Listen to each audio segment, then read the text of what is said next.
Europe 1, le grand direct des médias.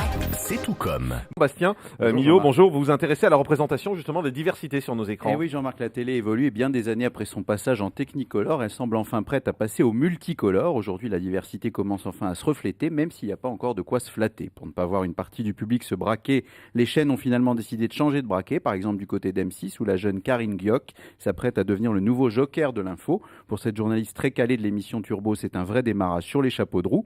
Autre arrivée sur France 2, celle d'Elisabeth Chungui, qui sera chargée du vendredi soir. C'est la preuve que lorsqu'on est un animateur issu de la diversité sur France Télé, on n'est pas forcément à l'antenne de François, mais on peut aussi, pourquoi pas, remplacer Franz-Olivier Gisbert en l'occurrence.